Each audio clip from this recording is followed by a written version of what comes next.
In this video, we're going to talk about future value. And so here at the top of the screen, I have the formula for the future value of an ordinary annuity, where the formula is the future value equals the payment times the quantity 1 plus I to the n power minus 1 in the numerator, all divided by I, where FV represents a future value, PMT represents a periodic regular payment, I is the interest rate per period, and N is the total number of compounding periods. In the examples that we're going to do in this video, I and N will be clearly stated so that we will be able to simply substitute those as is into the formula. So we're going to start out kind of easy in our discussion about future value. Things to keep in mind when you're working with the future value formula is to always follow the order of operations. Also, use your calculator as a tool for some time saving. So we're going to use our calculator to calculate with exponents and also with the natural log. And as I've stated here, if you're not sure how to do that, you can refer to your calculator's user manual or ask your instructor how to do that based on your calculator's brand and model. Your instructor should be able to tell you from that information the keystrokes for utilizing your calculator to find to calculate with exponents or natural logs. Number 3 here that we want to keep in mind is that we will not round until the final answer.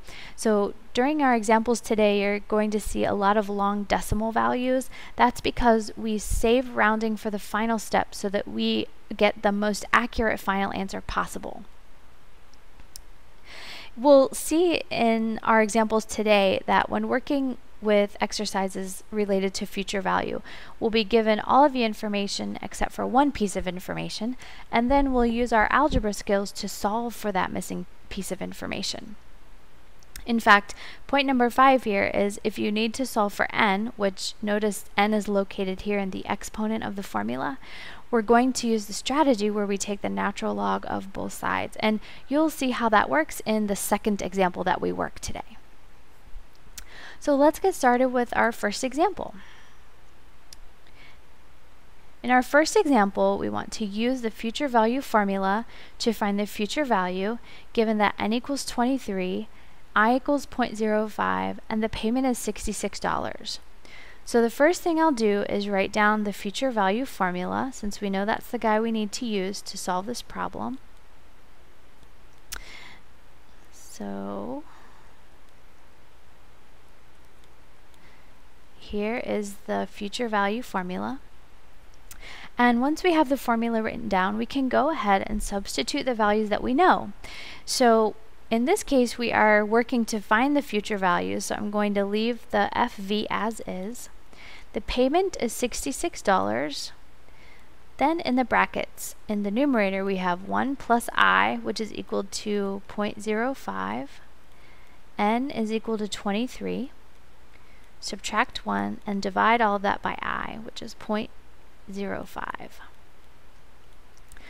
So our goal of finding the future value in this case is going to simply involve simplifying this right-hand side. And we want to be sure to do that using the order of operations. Notice that we have two sets of grouping symbols in this case. We have an outer set of brackets and an inner set of parentheses. Whenever you have two sets of grouping symbols, work from the inside out. So we're going to first simplify 1 plus 0.05, which is equal to 1.05. Now, rather than rush through this and try to do more than one thing at once, I'm going to do this one step at a time. So notice that I'm rewriting everything else, except instead of writing 1 plus 0.05 in parentheses, I'll write 1.05 and write everything else that I'm not working with. And this just helps me to be sure that I'm working one step at a time. I'm not working too fast. This helps ensure that I'm not going to make a silly mistake along the way. So the next thing that I need to do is to use the calculator to compute 1.05 to the 23rd power. So I'm going to use the calculator to do 1.05 to the 23rd power. I'm going to rewrite everything else I'm not utilizing right now. 1.05 to the 23rd power is 3.071523756. Then I have subtract 1, divide by 0.05.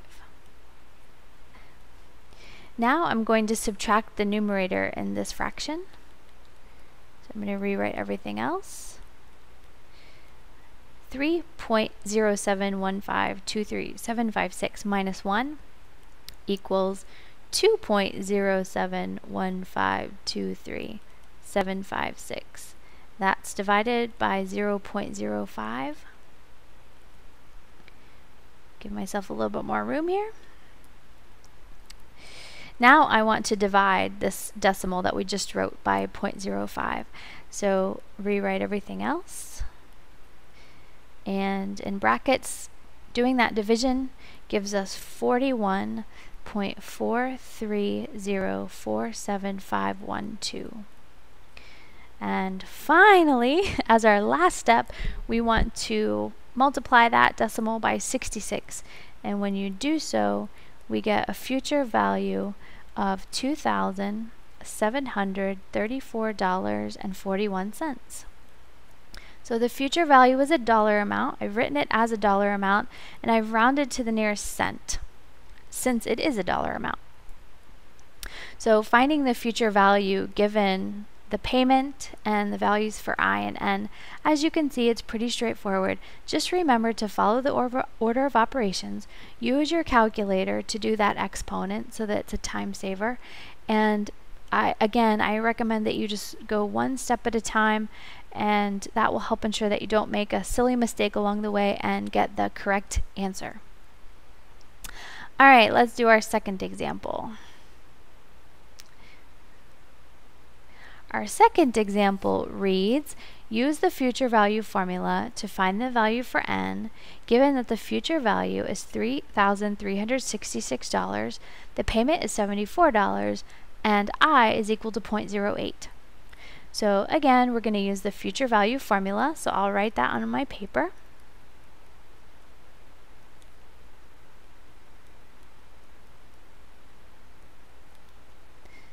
And I will substitute everything that we know first. So the future value is 3,366. The payment is equal to 74. Then I have 1 plus I in the numerator, where I is 0.08. N is what we're trying to find, so I'll leave that as N. And I is equal to, again, 0.08. Alright, let's take a moment and just look at what we've got here. Here we have a situation where the value that we need to solve for is in the exponent. So our goal is to get N by itself on the right hand side of the equal sign. And to do that, we're going to use opposite operations and the skills that we know from algebra. So in other words, we want to get N by itself, meaning we need to get rid of everything else on this right hand side. Before we start doing things to both sides though, notice that I can go ahead and add 1 plus 0.08. So I'm going to go ahead and do that. That'll make our life a little bit easier. I'm going to rewrite everything else. In parentheses, 1.08 to the n power minus 1 all over 0.08. Okay. With the goal in mind of getting N by itself, we want to get rid of everything else. Can start that process by dividing both sides by 74. On the right hand side, the 74s cancel out. I'm going to move my screen down here a little bit. And on the left hand side, when we divide 3,366 by 74, we get 45.4864849. On the right hand side, we're left with 1.08 to the n power minus 1 all over 0.08. So now we have on the right hand side we have 1.08 to the n power minus 1, all divided by 0.08. We can get rid of this 0.08 on the right hand side. Since it's being divided currently, we can get rid of that by multiplying both sides by 0.08. So if I multiply the right side by 0.08 and the left side by 0.08, notice what happens. On the right side, those 0.08s cancel out. And on the left side, when we multiply this decimal by 0.08, we get 3.638918919. And on the right side, we're left with 1.08 to the n power minus 1.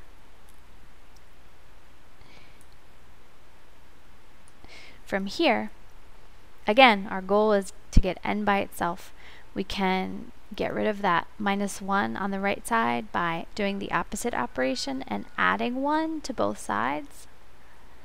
What that does is it makes the 1's cancel out of the right hand side, and when we add 1 to the left hand side, we get 4.638918919. On the right side, we have 1.08n. So it's getting nicer and nicer as we go. We have just a couple of more steps here. In order to get this n out of the exponent so that we can solve for n, we need to use the strategy of taking the natural log of both sides. This is what that looks like. We're going to take the natural log of 4.638918919, and we're going to take the natural log of the right side. And take the natural log of 1.08 to the n power.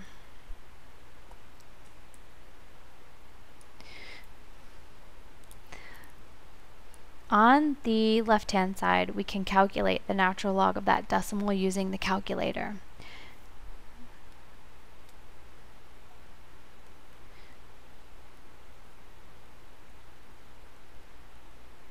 You should see a button that says LN on your calculator that will allow you to calculate this value. And that should equal 1.534481347. Okay, this is where the magic happens on the right hand side. Natural logging both sides, specifically the right hand side, allows us to move the decimal of n down in front of the natural log as a multiplier, so that that right side looks like n times the natural log of 1.08.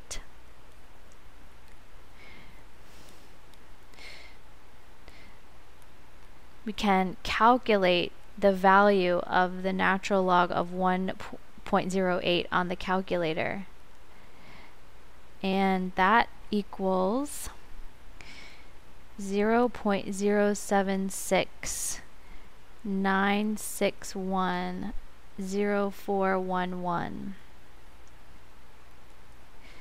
So we have 1.534481347 on the left side.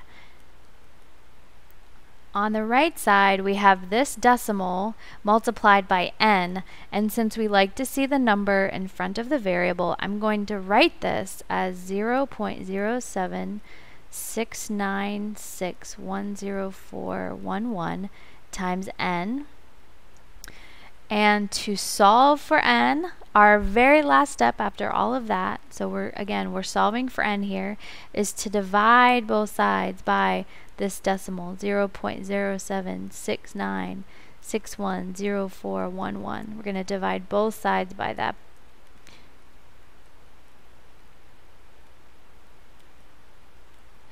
And when we divide that left side in the calculator, we get an answer of